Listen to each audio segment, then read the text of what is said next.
Olá a todos, sejam todos muito bem-vindos. Esse é o nosso podcast e hoje é um dia muito especial. Nós vamos entrevistar o André Wagner Rodrigues. Ele é historiador, mestre em educação e diretor do Instituto Educar para a Liberdade. É um privilégio ter você aqui, André. Luciano, o privilégio é todo meu. Agradeço ao seu podcast, o pessoal que me acolheu muito bem aqui. Vai ser uma honra poder conversar com você, com os seus ouvintes e principalmente com os professores, né? Hoje nós vamos falar sobre esse processo seletivo que está sendo organizado pela Secretaria de Educação do Estado de São Paulo. Isso é uma novidade, Sim. Né? Mas antes eu quero que você fale um pouquinho sobre você. Por que você escolheu a educação? Essa pergunta me pega, viu? Me pega porque eu tinha 14 anos quando eu falei assim para minha mãe, eu lembro. Mãe, eu quero ser professor. E na minha realidade, na periferia de Osasco, minha mãe dona de casa, meu pai entregador de cesta básica, para mim já era uma aspiração muito grande ser um professor. Hoje em dia, se a gente fizer essa pergunta para os jovens, né, eu acho que tá todo mundo correndo, ninguém quer ir para a sala de aula, ninguém quer ser professor. Mas quando eu tinha 14 anos, eu decidi e eu segui isso na minha vida. Né? Então eu não parei de estudar desde então. Eu fiz o magistério no antigo Cefam aqui em Osasco, depois eu fui fazer o curso de História, fui fazer pós-graduação, mestrado, e eu amo trabalhar em sala de aula, amo formar pessoas. Eu acho que é a minha colaboração para formar uma sociedade um pouco mais justa, mais humana, mais ética. A gente está carente disso, né? Me fala um pouquinho do seu currículo. O que você tem feito até agora na área da educação? Eu comecei dando aula como professor eventual no estado, comecei dessa forma, mas depois eu comecei a ter outras oportunidades, eu fui trabalhar em escolas particulares, e aí depois quando eu fui me formando, né, fazendo pós-graduação, mestrado, apareceu uma oportunidade para me lecionar no ensino superior. Então há 13 anos eu trabalho com formação de professores, passei por algumas universidades, né, a antiga Uniban, na região do Campo Limpo, né, que depois se transformou em Anguera, lá do Campo Limpo, depois na Uninove também, de Santo Amaro, e até hoje eu faço esse trabalho agora no Instituto Educar para a Liberdade. O que é o Educar para a Liberdade? O que você faz lá? O Educar para a Liberdade é um curso de formação continuada e de preparação para concursos públicos. Então a gente tem a nossa equipe de mestres, de doutores, a gente prepara esses professores, né, quem busca a gente, né, a se preparar principalmente para os concursos no município, do estado. Então a gente trabalha com isso, né, formação continuada de educadores e preparatórios para concursos públicos. Antigamente a gente tinha as nossas sedes, né, o espaço físico onde a gente reunia todo esse público, né, e agora a gente trabalha com os cursos online também. Depois da pandemia a gente conseguiu sofisticar um pouco mais o processo, né, de formação de professores. Agora a gente tem a nossa plataforma e a gente oferece esses cursos agora todos online. Então o professor da região que ele tiver, ele pode acessar os nossos cursos também, estudar e se preparar muito bem para os concursos. Seu curso é só online? Hoje sim. Mas a gente já trabalhou bastante com formação presencial também. Você prepara os professores para passarem em concurso público. Isso mesmo. Você faz concurso? Eu também presto concurso também.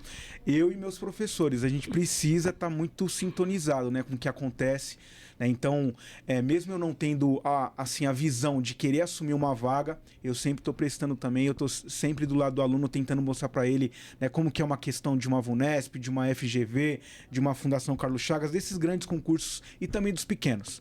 Então, o último concurso, só para você ter uma ideia, saiu de coordenador pedagógico aqui em Carapicuíba, né? E eu prestei. E você passou? Passei também. Foi há 2 meses atrás, né? Eu fiquei na classificação 79, então todos os concursos na área de educação eu estou prestando também, mas principalmente para conhecer bem a prova e para poder ajudar mais os professores. Entendi.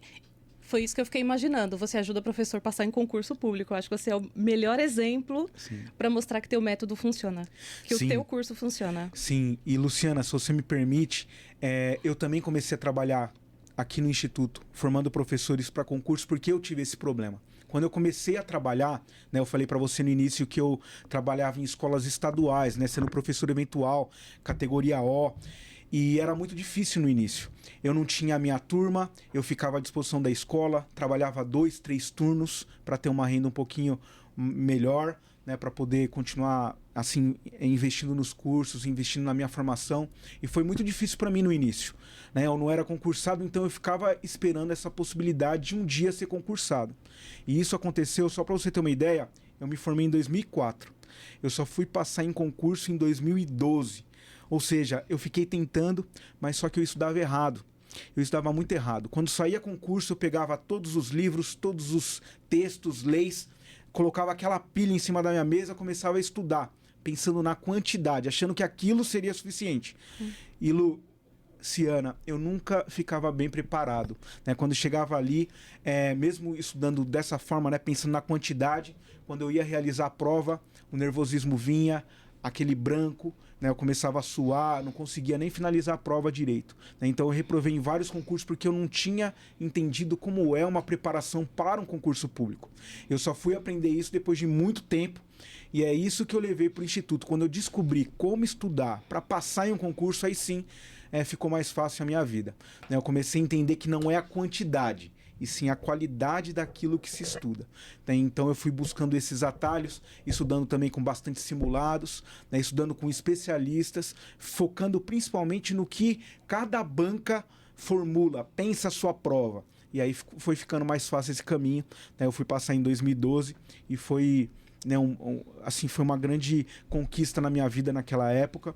Eu estava com 32 anos de idade, eu fui trabalhar numa EMF lá na Zona Sul de São Paulo, a EMF Carolina Renó Ribeiro de Oliveira, que eu lembro com grande saudade, né? Eu fui professor da rede municipal de São Paulo, né, da prefeitura de São Paulo, e lá nessa escola a gente desenvolveu um projeto chamado Relatos da Juventude, né?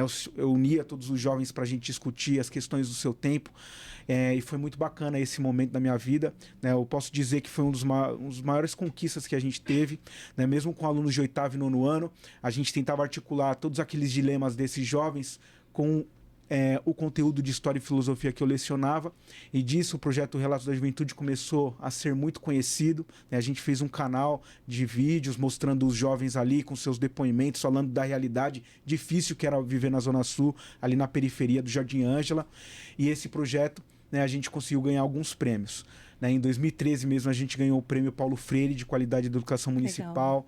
Em 2014 a gente recebeu o prêmio de educação em direitos humanos, que virou até livro, está em várias escolas da rede municipal de ensino. Então eu lembro até com um grande saudosismo dessa época, porque foi uma fase muito importante da minha vida, para mostrar principalmente aos professores que é possível, mesmo diante às vezes de um currículo, às vezes de uma apostila, às vezes de um material didático, a gente consegue fazer coisas grandiosas em sala de aula também. Eu sei que estudar para concurso público é muito difícil. Eu já prestei alguns concursos, alguns eu passei, outros não. Eu sei o quanto é difícil. E olhando o tamanho do edital, que eu sei que você trouxe, eu fico imaginando uma pessoa sozinha, pegando todos os itens dessa bibliografia e estudando sozinha. Não tem como. Sem orientação é muito difícil. Luciana, eu percebia quando eu pegava o edital, né, nas primeiras experiências, eu falava assim, não, é humanamente impossível, eu tenho 2 meses, como que eu vou ler tudo? Né, todos os livros, autores, leis, eu tinha muita dificuldade. E foi aí que eu fui entendendo melhor como se preparar, que não é a quantidade.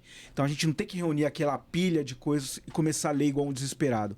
A gente tem que filtrar muito bem o conteúdo, né? E isso a partir de simulados, a gente começa a entender como que as bancas formulam as questões, aí o caminho vai ficando mais fácil. Mas para mim, olha, demorou de 2004 até de 2012 quando eu fui conseguir passar. É bastante tempo.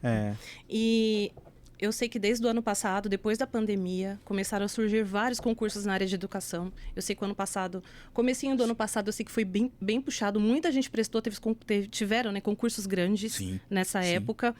E você trabalhou nessa época, você fez concursos. Teve algum resultado positivo? Você teve feedback dos professores que estudaram com você e que passaram em concurso? Sim, Luciana. Nossa, da pandemia para cá, a gente teve vários concursos municipais. Então, olha, teve de Cotia, Osasco, vários municípios, mas teve um grandioso ano passado, que foi o concurso do Estado de São Paulo. Então, sim, foram muitas vagas. Foram muitas vagas, né? 15 mil vagas. Depois a gente vai falar um pouquinho do processo seletivo, eu vou voltar nesse assunto. Mas o importante é dizer que mais de 330 mil professores se inscreveram nesse último concurso que aconteceu ano passado. Então, a gente teve esse grande público, né, de professores que quer uma vaga, quer conquistar ali o seu cargo efetivo. Né? Então, para você ver como a procura também é muito grandiosa. E a gente teve muitos alunos, né, principalmente para esse concurso do Estado, a gente teve mais de 200 estudantes, né, todos eles do interior, do litoral, da Grande São Paulo. A gente conseguiu um público muito grande, mas fazendo sempre os cursos online. Entendi. é bem importante porque a pessoa pode estudar de onde ela estiver. Sim. Desde que ela tenha disciplina Sim. e orientação. Sim. Né? Então é bem legal o seu trabalho. Muito, muito legal.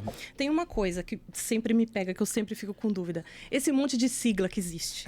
O que é PEB 1, PEB 2? Qual que é a diferença de concurso para processo seletivo, que eu sei que isso é novo, Sim. e para categoria O?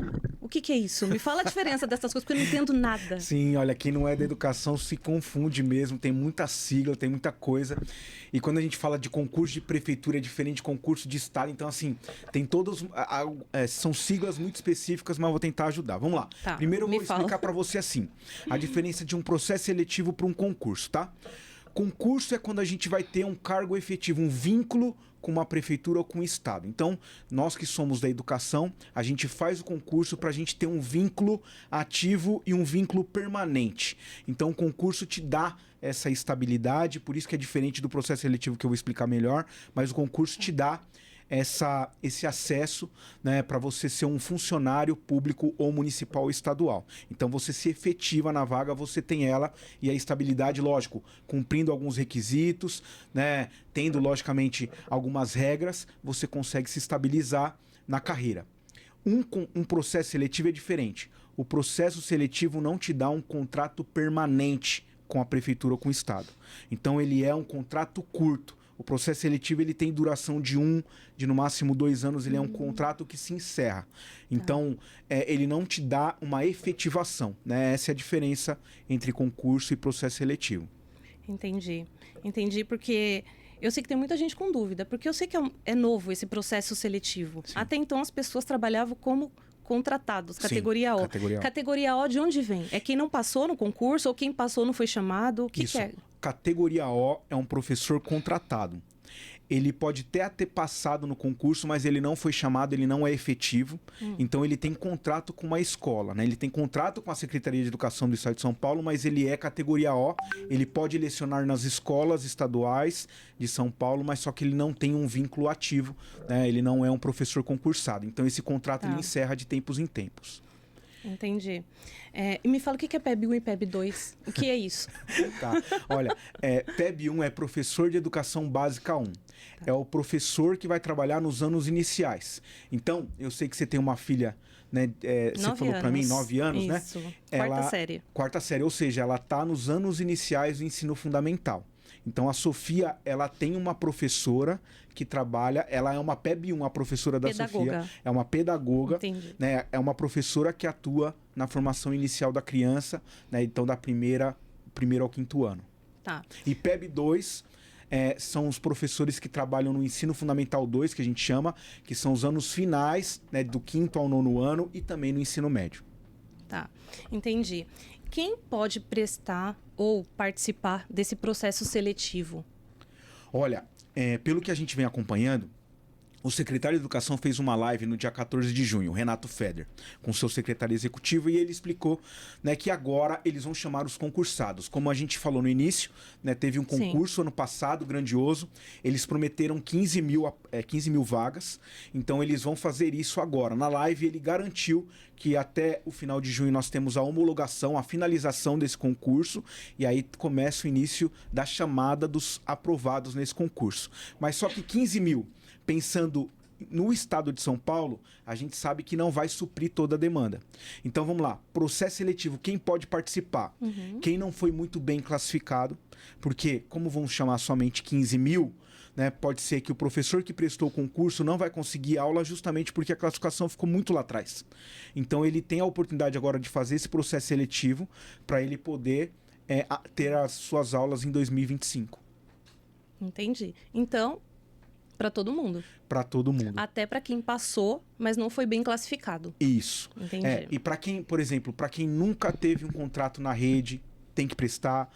Para quem é professor PEB 1, e eu acho que é importante a gente falar disso. No concurso ano passado, não teve vagas para professor dos anos iniciais. Não teve ali uma quantidade de vagas. Ou seja, nesse momento, todos os professores, pedagogos e pedagogas precisam prestar esse processo seletivo. Por quê? Agora nós não vamos ter o banco de talentos, que era uma inscrição que o professor que quisesse um contrato ativo com o Estado, que quisesse ser categoria O, ele fazia isso Não a partir precisava do de banco. concurso. Não, era o banco de talentos, você fazia uma inscrição. Tá. Aí dependia da sua formação, do seu tempo de serviço no magistério, aí você tinha uma pontuação, você conseguia aula. Agora não vai ter mais banco de talentos. Agora, o que vai garantir a sua vaga o ano que vem para professor PEB 1, para professor dos anos iniciais, é justamente a classificação nesse processo seletivo. Esse processo seletivo ele é muito parecido com um concurso. Se a gente olhar o edital, né, o meu tá todo rabiscado aqui, gente, eu li tudo isso aqui, né, para estudar, para preparar o nosso curso. Só para você ter uma ideia, ele é muito parecido com o edital do concurso. Então, se a gente olhar para a bibliografia geral, a bibliografia específica, ela se repete. Muito parecida. Então, quem se preparou para esse concurso, com certeza vai ter um pouco mais de facilidade para se preparar para o processo seletivo. Principalmente pensando na videoaula. Porque o videoaula foi o grande terror dos professores, mas quem já prestou lá no concurso, talvez tenha um pouco mais de facilidade de fazer agora. Eu sei que foi novidade. Muita gente teve dúvida. Sim. Eu sei que rolou um pepino por aí que tá rolando até hoje. Sim, né? muita liminar, muito processo. Muita liminar Sim. e processo. Gente que não foi bem, não gostou. E gente que foi bem e achou ruim porque quiseram tirar. Sim. E acabaram fazendo de novo. É a mesma banca, né? É a mesma banca. Então a avaliação vai ser igual. Vai. Entendi. Né? Quem passou pelo concurso, né, foi a VUNESP, a banca organizadora. Agora, nesse processo seletivo, a VUNESP se mantém. Ou seja, eles pegaram até os mesmos critérios de avaliação da videoaula, da prova prática do concurso anterior, para aplicar nesse processo seletivo.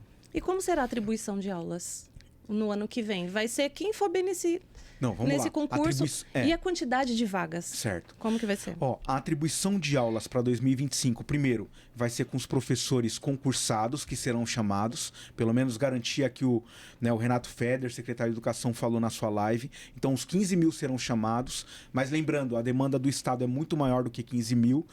E aí, eles estão falando que vão utilizar como critério agora a classificação nesse processo seletivo. Então, quem não for chamado, concursado, efetivo, vai precisar de uma boa classificação nesse processo seletivo para conquistar suas aulas em 2025. Tá bom. Durante a semana, sabendo que a gente participaria desse programa aqui, muita gente enviou dúvidas. A gente pediu, manda suas dúvidas pra gente, que a gente vai tirar suas dúvidas todas ali com o André no podcast. Então, eu vou começar a te fazer algumas perguntas enviadas por, principalmente, professores que estão com dúvidas aqui sobre como participar, quem pode, quem não pode, principalmente sobre essa videoaula. Foi o que a gente mais recebeu pergunta, foi sobre a videoaula. Tá? Posso começar a perguntar? Pode sim, pode sim. Então, a professora Laudeci Cunha, lá de Pirituba, de São Paulo, ela perguntou, quem passou no concurso e está classificado, precisa participar desse processo? Olha só, tá vendo? A gente acabou de falar disso, né? Laudeci, mesmo quem passou no concurso, mas aí, como a gente explicou, eu vou falar bem rapidinho, né?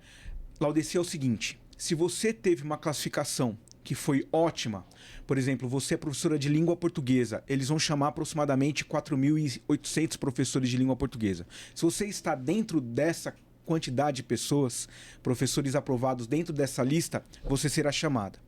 Caso a sua classificação não seja essa que vai ser chamada logo agora, é importante que você participe sim do processo seletivo, porque se você não for chamada como concursada dessa relação de 15 mil que o secretário Renato Feder falou em sua live, é bem provável que você não consiga aula agora. Eles vão chamar devagar, muito, né? Eles vão chamar gradativamente os professores concursados. Então, já falo para você e para todos os professores, se você não foi bem classificado, é importante prestar sim o processo seletivo. É essa classificação agora que vai te dar garantia de contrato em 2025. Ok, olha, o Jorge Campos, lá do Embu das Artes, ele falou, estou me formando agora, não tenho meu diploma ainda.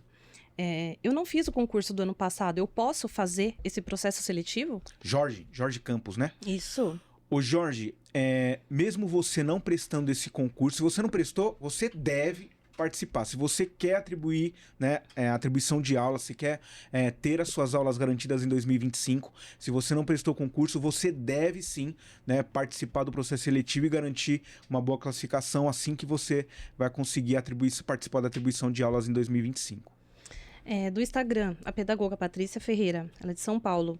Ela perguntou: eu já sou formada, mas eu nunca trabalhei com contrato na rede estadual. Eu posso participar do processo seletivo? Patrícia, eu creio que você trabalha na rede conveniada ou rede particular, né? Você só não teve ainda contrato com o Estado. Então, é a mesma coisa do Jorge, que a gente acabou de responder. Você precisa sim prestar esse processo seletivo para conseguir, se é seu sonho, se é seu projeto de vida, ter um contrato ativo com o Estado, trabalhar, lecionar nas escolas estaduais de São Paulo. Você precisa uma boa classificação e, logicamente, você deve, né, prestar esse processo seletivo sim. Qual a melhor forma de se preparar para esse processo seletivo? É uma pergunta da Bruna Veloso, do Jardim Ângela.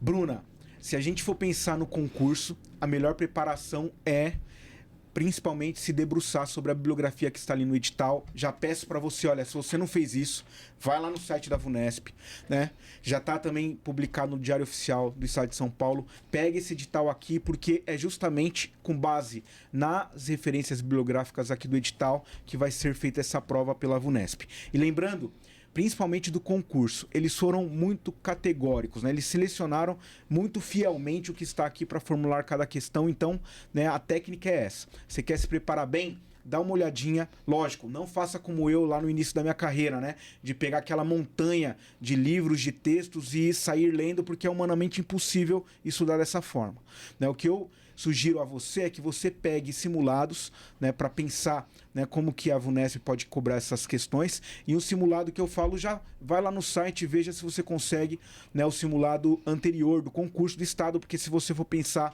na bibliografia, na prova que você vai fazer, vai ser muito semelhante à que a gente fez no concurso ano passado. Agora, a pergunta que está causando pânico em todo mundo. Eu só peguei o nome da Tânia Regina porque ela falou: eu tô em pânico. Em pânico. Todo mundo tá com medo. Sim. Mas a Tânia falou: eu tô em pânico. Como que eu vou produzir essa videoaula? Você ajuda a produzir a videoaula no seu curso? Sim, a gente ajuda sim, Tânia. Mas olha, só para a gente entender a composição da nota desse processo seletivo, né? A gente vai ter 90 pontos ao todo. Como que está distribuído? Né? 40 questões é da parte de conhecimentos gerais. Então você vai fazer uma prova, ou melhor, 20, tá? 20 questões de múltipla escolha, né? A prova objetiva, 20 de conhecimentos gerais, é uma lista, isso é para todos os professores, tá? Tanto aqueles que vão atuar no ensino fundamental 1, anos iniciais, como aqueles que vão fazer os anos finais, o ensino fundamental e ensino médio, né? Todos vão estudar a partir dessa mesma relação de textos ali de conhecimentos gerais. Mas nós vamos ter 20 questões também de conhecimentos específicos, aí depende da sua formação. Pelo que eu entendi, eu acho que você é pedagoga, né? Vai prestar esse concurso pela primeira vez, né? A Tânia. Mas assim, existe uma relação de textos que são específicos para a sua área de formação, né? Então, mais 20 questões da prova objetiva.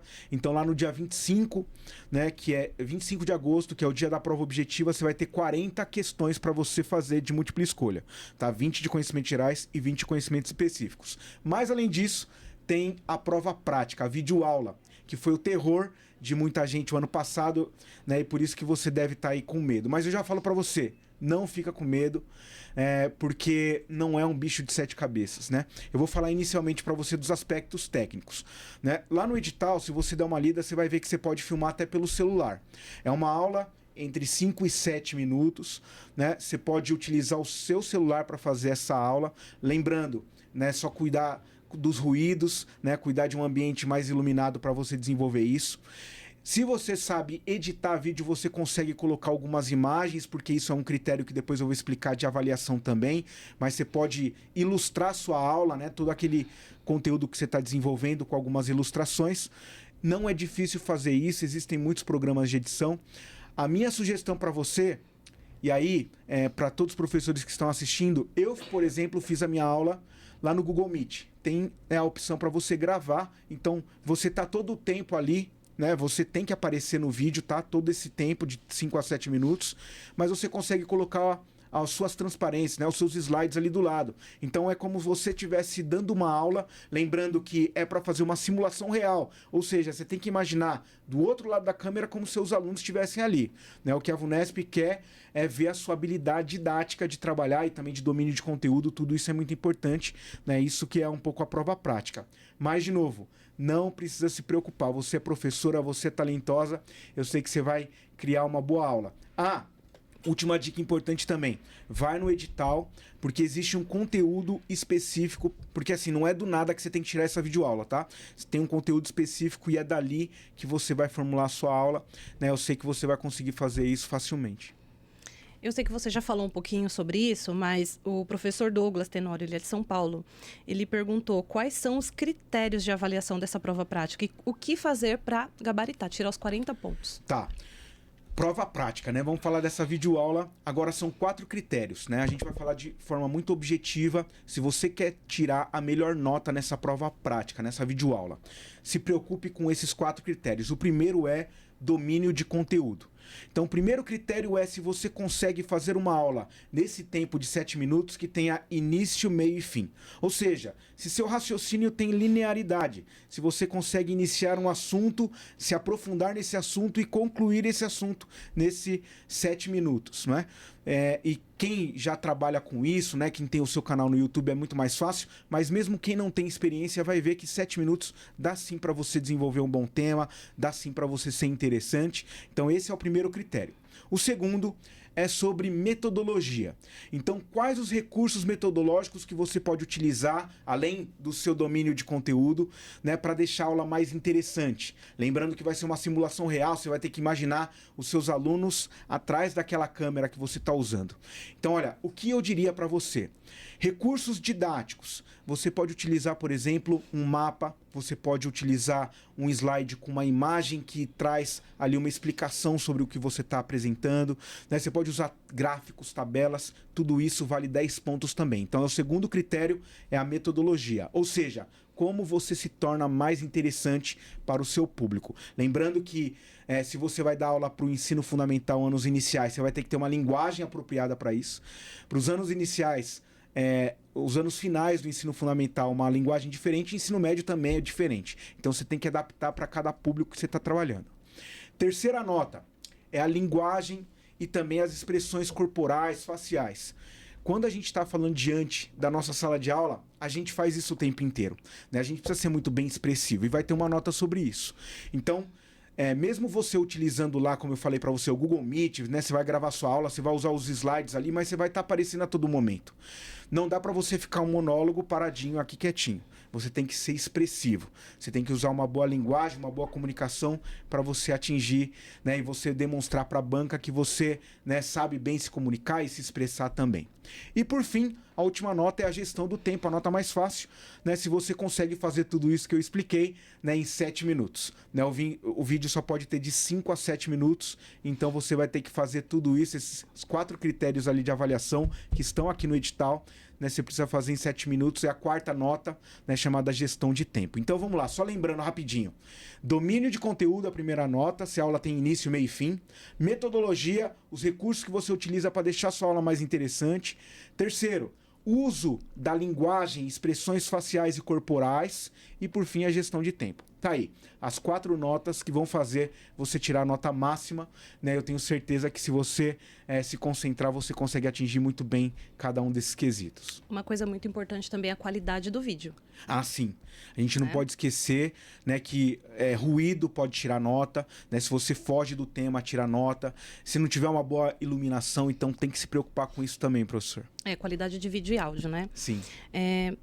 A Stephanie Rocha, do Butantan, ela perguntou assim, por que participar desse processo seletivo? Eu não quero um cargo temporário, eu quero um cargo efetivo.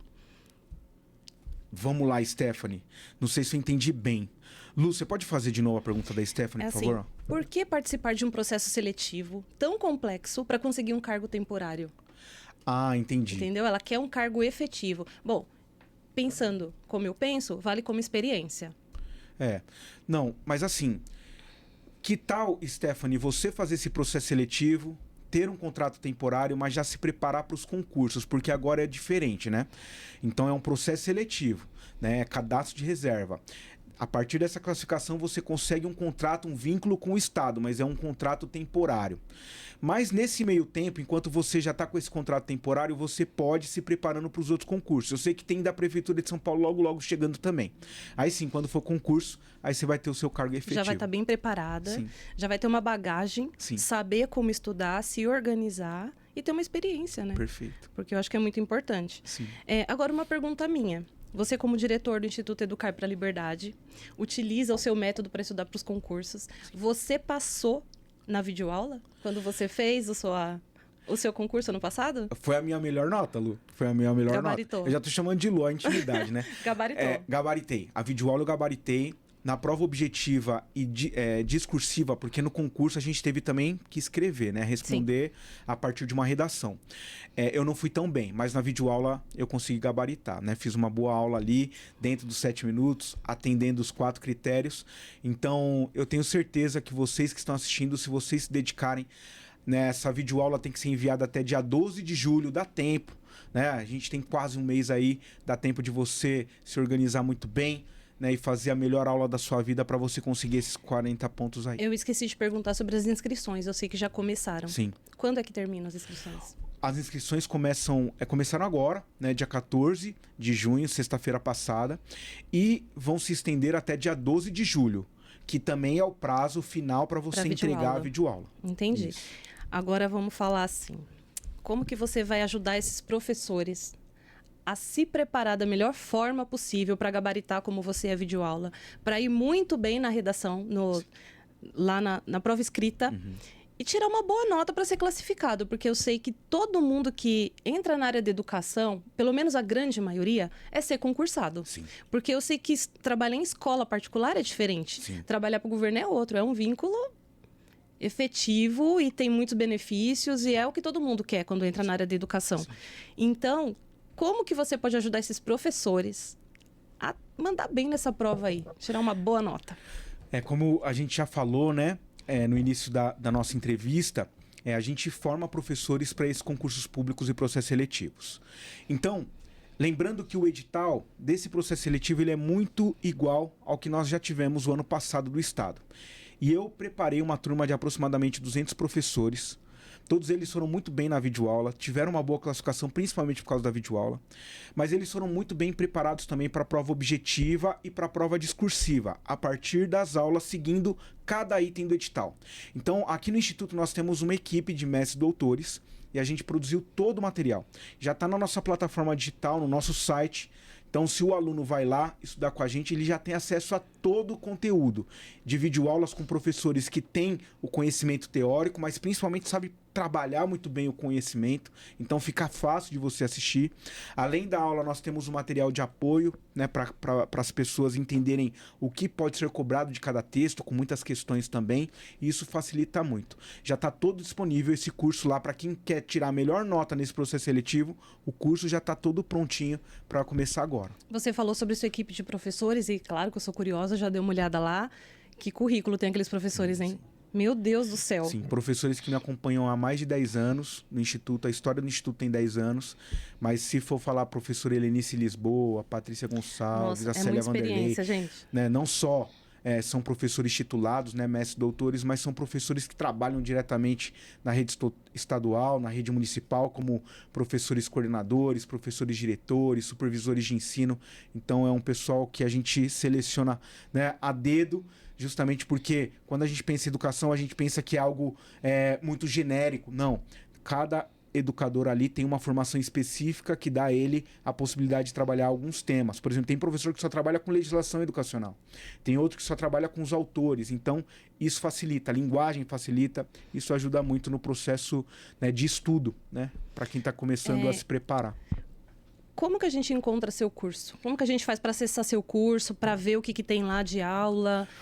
A gente vai deixar o link abaixo, as pessoas podem clicar lá, podem perguntar. O telefone também, o WhatsApp vai ficar ali para esclarecimento de qualquer dúvida. Eu sei que funciona muito bem, eu já testei. Então, como que os professores acessam seu curso? Quem tiver interessado em fazer seu curso e se dar bem nessa prova aí, como que ele faz para acessar? Tá, é muito fácil, você vai lá no Google, né, digita Instituto Educar para a Liberdade, você vai ter acesso ao nosso site, a todos os cursos que estão ali. Logo o primeiro curso já é, né, esse preparatório para o processo seletivo do Estado, né, a gente já está com matrículas abertas, já temos muitos alunos ali estudando com a gente, né, vai ser uma honra receber vocês também. Agora falando sobre valor, porque é muito importante. Sim. Tenho certeza, né? Que muitos professores que querem participar desse processo seletivo querem participar justamente porque não estão trabalhando. O seu curso é acessível? Muito acessível, né? Nós somos professores também, a gente entende, eu já passei por isso, né? Já fui professor eventual no Estado, né? Sei como que é. Mas o curso ele é muito acessível, né? Esse curso que a gente está agora para o processo seletivo, por exemplo, né? Só R$ 249, tá? O curso completo, né? Tanto da formação geral quanto a formação específica, a preparação para a videoaula, tudo, né? Todos os itens da bibliografia do edital por R$ 249, com todos esses professores que a gente acabou de falar e também com os materiais de estudo também. Falando sobre o material de estudo, eu vi a apostila. Essa apostila, ela faz parte do curso. Então, quem adquire o curso tem acesso a essa apostila, né? Para o Estado, não. Essa apostila aqui, eu trouxe como modelo, entendi. Mas é para o concurso de PEIF da Prefeitura de São Paulo. Tem muita gente esperando, né, esse concurso de PEIF. Logo, logo está chegando. Então, para quem quiser ser professor da rede municipal... outra sigla aqui, né? Quem quiser ser professor da rede municipal de ensino de São Paulo, aí a gente já tem um curso completo que a gente já vem trabalhando há muito tempo também. O curso e esse material apostilado, né, que são os assuntos e temas que mais foram cobrados nos concursos anteriores. Então, mas esse aqui é uma outra história. Tá, então a gente vai deixar para a próxima entrevista, hein? Sim, mas esse aqui, só para você ter uma ideia, o concurso da Prefeitura de São Paulo nem saiu ainda, nem abriu o edital, né? Mas a gente já está preparando professores há muito tempo também. Não, eu já ouvi falar que esse concurso não demora muito para sair. Eu sei que tem outros concursos por aí também, tem concurso de diretor. Sim, né? Isso, diretor, fundo de 2,5. Sim, mas tem PEIF, alguns concursos. Só para explicar para você, PEIF é professor de ensino infantil e ensino fundamental. Fundamental 1 ou Fundamental 2? Fundamental 1, anos iniciais, só para pedagogos. Entendi. Então, pedagogo também dá ensino fundamental 1 e 2, além de PEB. Nossa, gente, é muita sigla. Quem é professor entende, eu não entendo, não. Bom, a gente vai ficar por aqui agora, né? Eu quero te agradecer pelo seu tempo. Você conseguiu esclarecer muitas dúvidas, mas eu sei que você é bem disponível, assim, para esclarecer dúvidas, para tirar dúvidas dos professores. Quem quiser falar com você, quiser tirar dúvidas sobre o curso, quiser saber sobre o concurso, pode te chamar lá no WhatsApp, pode chamar no Instagram que você responde todo mundo. Sim, né? Sim. Para quem quiser achar a gente, né, além lá do Google, né, pode ir no Instagram, @Educar para a Liberdade, ou também no TikTok. A gente está sempre muito ativo, sempre tentando ajudar da melhor maneira possível, né? Como eu falei para você, era um problema que eu tinha, né? Não sabia estudar muito bem para concurso, era meu sonho, né, ser aprovado um dia. Então eu levei disso a minha meta de vida e hoje eu faço isso ajudando professores, né? Será uma grande honra ter você ali, né, acompanhando o nosso trabalho, acompanhando, né, os professores do Instituto Educar para a Liberdade. E olha, Luciana, eu agradeço, né, essa entrevista foi muito além do que eu imaginava, né? Você me deixou à vontade aqui, eu fiquei super bem para falar, né, sobre aquilo que eu gosto, aquilo que eu trabalho, aquilo que eu conheço. E eu quero agradecer toda a sua equipe, viu? Gente, esse é o nosso podcast, então fiquem ligados aí, que logo, logo a gente vai falar sobre PEIF. Isso, vamos falar sobre o concurso de Estado, tá bom? Da Prefeitura. Isso mesmo. Então, obrigada, André. Obrigado. Foi um prazer te receber aqui. Obrigado. Até logo, pessoal.